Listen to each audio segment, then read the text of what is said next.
የኢትዮጵያ ንግድ ባንክ ከቅጥር እስከ ከፍተኛ አመራርነት ለሴቶች ልዩ ትኩረት ሰጥቶ እየሰራ መሆኑ ተገለጸ።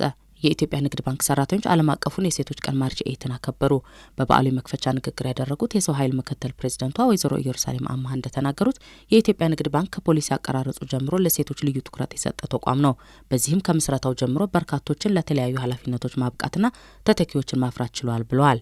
ሲቢኢ ሴቶች ላይ በጣም ብዙ ነገሮችን ካሁን በፊትም ከፕሮሲጀር ከፖሊሲ አቀራረጥ ጀምሮ ብዙ ሴቶችን ወደ ላይ ከፍ ያደረገ የሚያመጣ አካሄድ ነው ንግድ ባንክ የሚሰራው።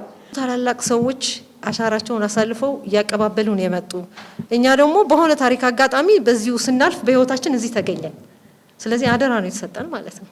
እኛ ደግሞ የራሳችንን ነገር ጠብ አድርገን መሄድ ከኛ ይጠበቃል። የኢትዮጵያ ሰራተኛ ማህበራት ኮንፌዴሬሽን ኢሰመኮ ምክትል ፕሬዚዳንት አቶ ድሪብሳ ለገሰ በበኩላቸው ሴቶች ተፈጥሯዊም ሆነ ሰው ሰራሽ ጫናዎች መሰናክል እንዳይሆኗቸው የተለያዩ አዋጆችም ሆነ መመሪያዎች እየተከለሱ መሆናቸው በመግለጽ የኢትዮጵያ ንግድ ባንክ በዚህ ረገድ ምቹ የስራ ምህዳርን በመፍጠር ከሌሎች ተቋማት የተሻለ ነው ብለዋል።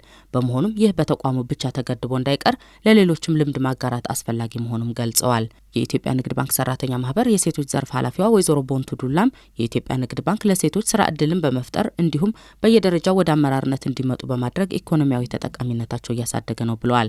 የኢትዮጵያ ንግድ ባንክ እንደ ታላቅ የፋይናንስ ተቋምነቱ ለሴቶች የስራ እድል በመፍጠር እንዲሁም በተለያዩ ደረጃዎች ለአመራርነት እንዲበቁ የሚያደርገው ጥረት የሚያስመሰግን ነው። ከዚህም የተነሳ በአሁኑ ጊዜ በባንካችን ውስጥ በርካታ ሴቶች በተለያዩ የሙያና የአመራር ደረጃዎች በብቃትና በታማኝነት በማገልገል ባንኩ የሰነቀውን ራዕይ እንዲያሳካ የበኩላቸውን የማይተካ ሚና በማበርከት ላይ ይገኛሉ።